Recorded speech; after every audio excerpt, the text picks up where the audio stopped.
बिस्मिल्लाहिर्रहमानिर्रहीम। अस्सलाम वालेकुम। उम्मीद है कि आप सब खैरियत से होंगे। तो आज मुकम्मल इंग्लिश ग्रामर कोर्स का सबक नंबर 16 है।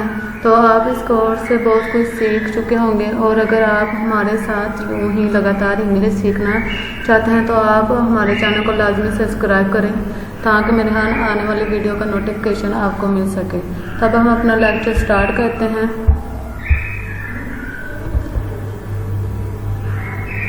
तो पिछला जो सबक का खुलासा था वो हमने पीछे सबक के खुलासे में किया था एडवर्ब एंड इट्स टाइप, मतलब एडवर्ब क्या होता है और इसकी कितनी इकसाम है। तो ये हमने बताया था आपको कि एडवर्ब कब और कैसे यूज़ करते हैं और इसकी कितनी इकसाम है और उनको हम कैसे यूज़ कर सकते हैं। तो अब हम अपना अगला लेक्चर स्टार्ट करते हैं। तो आज का जो सबक है वो था कंजंक्शंस एंड इट्स टाइप, मसलन हरूफ इत्तफ़ और इसकी इकसाम। तो मसलन कंजंक्शंस क्या होता है और इसकी कितनी इकसाम है, ये आज हम इस वीडियो में डिटेल से आपको बताएंगे। और अगर आपने पहले ये लफ्ज़ मसलन कहीं नहीं देखा या सुना तो आज आप इसको डिटेल से पढ़ें, या अगर आपको पहले इनकी समझ नहीं आई तो इस वीडियो को देख के आपको समझ आ जाएगी। तो आप शुरू से लेकर एंड तक मेरी वीडियो को लाजमी देखेंगे ताकि आपको ये कंजंक्शंस के बारे में और उसकी तमाम इकसाम के बारे में अच्छे से समझ आ जाएगी। तो कंजंक्शंस क्या होता है?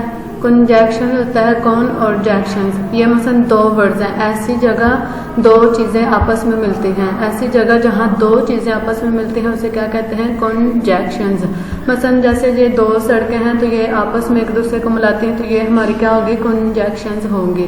किसी दो चीज़ों या दो वर्ड्स जो इंसानों को मिलाने के लिए कंजंक्शंस वर्ड यूज़ होता है। सिंपल तौर पर आप ये समझ लें कि दो इंसानों के बारे में अगर बोला जाए या किसी जैसे हम दो इंसानों को बुलाते हैं असद और असलम, तो इनको मिलाने के लिए मसलन कंजंक्शंस वर्ड्स यूज होता है तो वो हमारा क्या होगा? कंजंक्शंस होगा। ऐसी जगह जहां दो चीजें आपस में मिलती हो उन्हें हम क्या बोलेंगे?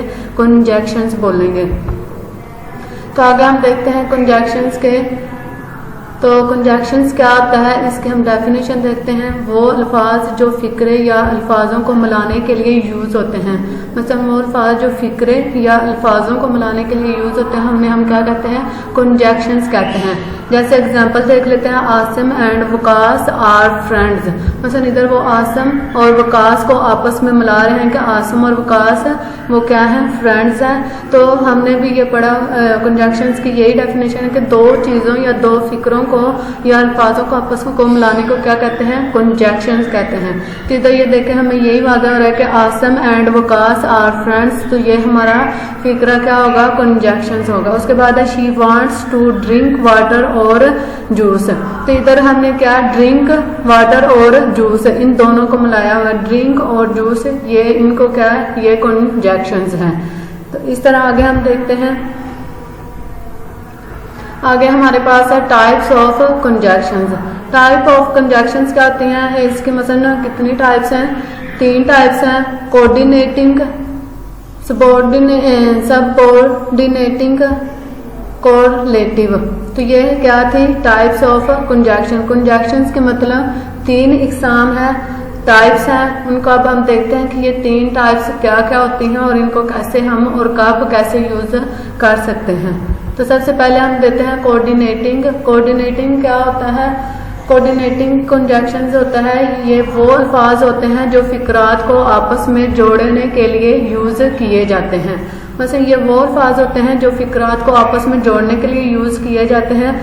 जैसे कि हम फॉर, नो, बट, एंड और येट, सो। तो ये वर्ड्स क्या है? कोऑर्डिनेटिंग कंजंक्शन होते हैं। मतलब ये अल्फाज होते हैं जो फिक्रात को आपस में जोड़ने के लिए यूज किए जाते हैं। मसलन अगर कोई हम सेंटेंस बनाते हैं उसमें किसी को मिलाने के लिए हम फॉर, नो, बट, एंड और येट और सो वर्ड्स जो हैं वो यूज करते हैं। ये हमारे पास आ गया कोऑर्डिनेटिंग कंजंक्शंस। तब हम कोऑर्डिनेटिंग कंजंक्शंस की मसलन देखते हैं। इसमें हम यूज करेंगे एक, इसमें आपने एक फार्मूला वो अपने ज़हन में रखना है तो ये आपको इजीली याद हो जाए। जैसे ये फैन बॉयज, ये हमारा क्या हो जाएगा? Formula fan boys. मसलन एफ क्या होगा? फार, ए क्या होगा? एन क्या होगा? नो, बी क्या होगा? बट, ओ क्या होगा? और, वाई क्या होगा? येट, एस का होगा सो। तो ये क्या बना, फैन वॉइस। मसलन अगर कोऑर्डिनेटिंग कंजक्शंस की बात हो रही होगी तो आपने एक फार्मूला जो वो जेन में रखना है कि फैन वॉइस। तो इस तरह ये आपको इजीली याद रहेगा कि फैन वॉइस जो है वो कोऑर्डिनेटिंग कंजक्शंस है, तो उसका ये फार्मूला है। तो इस तरह ये आपको वर्ड्स तमाम इजीली याद हो जाएंगे। उसके बाद है हमारे पास इसकी एग्जाम्पल। तो एग्जाम्पल हम देखते हैं, इसे चाय और सेब पसंद है। तो इधर चाय और सेब की बात हो रही है, तो ये क्या है, कोऑर्डिनेटिव मसलन ये दो अल्फाजों को आपस में मिला रहे हैं। तो he likes T and apples. उसके बाद है मैंने आपके लिए एक नई कार खरीदी है, I bought a new car for you. तो इधर आप के लिए एक न्यू कार खरीदी है, तो इधर भी दो बातों का जिक्र हो रहा है। तो ये क्या है, कोऑर्डिनेटिंग मसलन दो फिक्रों को आपस में मिलाया जा रहा है। ना वो अच्छे है और ना इसके दोस्त, मसलन उसको भी अच्छा नहीं बोला जा रहा है और ना ही उसके दोस्तों को अच्छा बोला जा रहा है। तो इधर भी दो बातों का जिक्र हो रहा है। तो ये भी हमारे पास कोऑर्डिनेटिंग कंजंक्शंस है। मसलन neither she is good nor her friends, मसलन वो कह रहे हैं कि ना खुद अच्छी है और ना ही इसके दोस्त अच्छे हैं। मैं जाना चाहता हूँ लेकिन मैं मसरूफ हूँ। इधर भी दो बातों का जिक्र हो रहा है कि मैं जाना चाहता हूँ लेकिन मैं मसरूफ हूँ। तो ये मसलन दो वो जो है बातों का जिक्र हो रहा है कि मसलन जाना भी चाहता है लेकिन वो मसरूफ है। तो ये भी हमारे पास क्या होगा, कोऑर्डिनेटिंग कंजंक्शन हो जाए। मसलन दो अल्फाजों को आपस में मिलाना हो या फिक्रों को, तो वो हमारा क्या होगा, कोऑर्डिनेटिंग कंजंक्शन होगा। I want to go but I am busy. उसके बाद हमारे पास सबऑर्डिनेटिंग कंजंक्शंस, मसलन वो अल्फाज जो एक फिक्रे को दूसरे से मिलाते हैं। मसलन वो अल्फाज है जो एक फिक्रे को दूसरे से मिलाते हैं। इसके लिए वर्ड्स कौन से यूज होंगे, because, although, if, since, until, while, when, whenever and where. तो ये हमारे पास क्या हो गए, सबऑर्डिनेटिंग कंजंक्शंस होंगे। मसलन वो अल्फाज जो एक फिक्रे को दूसरे से मिलाते हैं। तो इसका हम देख लेते हैं। तो इसकी टिक्स और टिक्स टू रिमेम्बर है, इसके मसलन जो फार्मूला वो क्या होगा, जैसे हमने कोऑर्डिनेटिंग कंजंक्शंस का फार्मूला बताया था, इसी तरह हम इसका भी फार्मूला बताएंगे। इसका फार्मूला क्या होगा, वाइट बस। वाइट बस क्या होगा, मसलन W होगा, व्हेन एवर, H होगा, हाउ एवर, आई होगा, इफ, टी होगा, दोस, ही होगा, इवन इफ, बी होगा, बिकॉज, यू होगा, यूनिस, एस होगा, सिंस। तो ये हमारे पास क्या होगा, वाइट बस। उसका था हमारे पास क्या था, उसका भी हमने आपको फार्मूला बताया था। और इसका हमारे पास वाइट बस है, तो उसका था हमारे पास बॉयज। तो इसी तरह ही आपने इसका फार्मूला जो है वो याद रखना है। इस तरह आपको इजीली होगा इसका मसलन फिक्रों को बनाना। तो आगे हम देखते हैं डिपेंडेंट क्लॉज। डिपेंडेंट क्लॉज क्या होता है, वो फिक्रा जो अपना मानी पूरा करने के लिए किसी दूसरे फिक्रे पर इंसार करे। मतलब वो फिक्रा जो अपना मानी पूरा करने के लिए किसी दूसरे फिक्रे पर इंसार करे, वो क्या होता है, डिपेंडेंट। मतलब जैसे हम किसी पर डिपेंड होते हैं, जैसे आप घर में अगर आप स्टडी कर रहे हैं लेकिन कोई जॉब वगैरह नहीं कर रहे, तो आप मतलब क्या अपने बड़ों पे डिपेंड है। अगर आपको किसी चीज़ की ज़रूरत वगैरह होती है तो आप उनसे मसलन मांगते हैं कि हमें इस चीज़ की ज़रूरत है, हमें ये चीज़ लेनी, तो वो आप क्या होते हैं, आप उन पे डिपेंड होते हैं। इसी तरह मसलन डिपेंडेंट मसलन वो फिक्रा जो अपने मानी पूरा करने के लिए किसी दूसरे फिक्रे पर इंसार करे। जैसे आप अपनी ज़रूरियात को पूरा करने के लिए अपने बड़ों पे डिपेंड होते हैं, इसी तरह इसे हम क्या बोलते हैं, डिपेंडेंट क्लॉज। तो एग्जांपल क्या है, व्हेन एवर यू कम और विजिट। इसके बाद है व्हेन द प्रेसिडेंट अराइव्स। तो आगे हम देखते हैं इसकी इंडिपेंडेंट क्लॉज, मसलन वो फिक्रा जो अपना मानी पूरा करने के लिए किसी दूसरे फिक्रे पर इंसार ना करे। मसलन वो था डिपेंडेंट, मसलन वो जो अपना मानी पूरा करने के लिए दूसरों पर इंसार होता है, ये क्या है, इंडिपेंडेंट क्लॉज। मसलन वो फिक्रा जो अपना मानी पूरा करने के लिए किसी दूसरे फिक्रे पर इंसार ना करें। मसलन जैसे अब आप जॉब करते हैं लेकिन आप किसी दूसरे पे डिपेंड नहीं हैं, आप खुद मसलन अपना काम कर सकते हैं, तो ये क्या है, इंडिपेंडेंट क्लॉज है। जैसे वो होता है इंडिपेंडेंट, मसलन आप अपनी जरूरत को पूरा करने के लिए आप अपने बड़ों पे डिपेंड होते हैं, लेकिन जब आप जॉब करते हैं तो आप अपनी हर जरूरियात को खुद पूरा कर सकते हैं, तो वो कहते हैं इंडिपेंडेंट क्लॉज। मसलन वो फिक्रा जो अपना मैनी पूरा करने के लिए किसी दूसरे फिक्रे पर इंसार ना करे, तो वो कहता है इंडिपेंडेंट क्लॉज। एग्जाम्पल क्या है, our planets revolve around the sun, I enjoy sitting by the fireplace. तो ये थी इसकी एग्जाम्पल। आगे हम देखते हैं, आगे इसका क्या है, एग्जाम्पल है whenever you come or visit meet me at home। मसलन ये इसमें ये बताया जा रहा है कि अगर हम मसलन एक फिक्रा जो दूसरे फिक्रे के बगैर अपना मैनी मुकम्मल ना करे, वो कहता है डिपेंड।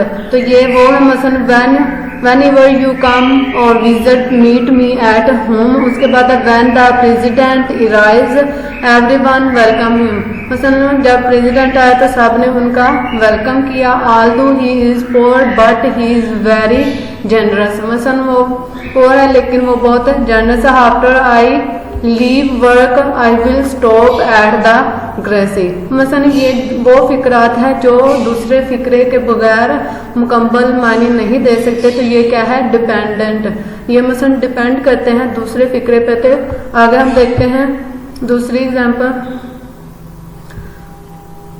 मसलन before he contact me I was going to call him, he explain how he completed it in a few days। He came to work although he felt sick। Call me after you arrive at the stations। I leave kittens because they are so cute। I have been a dancer since I was younger। मतलब ये वो फिक्रात हैं जो कि अपने मानी खुद मुकम्मल दे सकते हैं। उसके बाद है हमारे पास कोरिलेटिव कंजक्शंस। कोरिलेटिव कंजक्शंस क्या होता है, अल्फाज के जोड़े जो दूसरे फिक्रात को आपस में मिलाने के काम आते हैं। अल्फाज के ऐसे जोड़े जो दो मुख्तलिफ फिक्रात को आपस में मिलाने के काम आते हैं, कोरिलेटिव कंजक्शंस कहलाते हैं। मसलन ईदर्स और neithers, nor, both, and, as, so, and, whether और। मसलन दो फिक्रात यूज होते हैं, अल्फाज के जोड़े होते हैं मसलन जो दो मुख्तलिफ फिक्रात को आपस में मिलाने के काम आते हैं। तो आगे हम देखते हैं इसके एग्जाम्पल। इसकी ट्रिक्स टू रिमेम्बर क्या होगी, ये हमेशा जोड़े में पाए जाते हैं। अगर हम एक को हटा दें तो वो सराबे मानी बन जाता है। मसलन ये हमेशा जोड़े में ही इस्तेमाल किए जाते हैं। अगर हम इनमें से किसी एक को हटा दें तो वो हमारे लिए बामानी बन जाता है, उसका कोई मानी नहीं होता। मसलन ये दोनों इकट्ठे हों तो अपना मानी देते हैं, अगर ये अलग हो जाए तो अपना मानी नहीं दे सकते। तो ये थी हमारी ट्रिक्स। देखते हैं, नॉट ओनली बट आल्सो, इधर और, वेदर और, नेदर, नॉर। तो ये दोनों मसलन मिल के अपना मानी देते हैं। अगर ये अलग अलग बोले जाए तो ये अपना मानी मुकम्मल नहीं दे सकते। ये आपको मसलन फिक्रा हमारा नामुकम्मल होगा। उसके बाद हमारे पास इसकी एग्जाम्पल्स हैं। एग्जाम्पल देख लेते हैं, या तो आप या तो मैं वहां जाऊं। मसलन इधर, यू और, आई गो देयर। मसलन इधर और ये जोड़े तो मसलन इनका इस्तेमाल इकट्ठा किया जाता है। अगर एक को इस्तेमाल करें तो दूसरा ना यूज करें, उसको हटा दें तो इसका मानी मसलन मुकम्मल नहीं होता। ना वो और ना ही इसे जूस पसंद है। Neither she nor he likes the juice.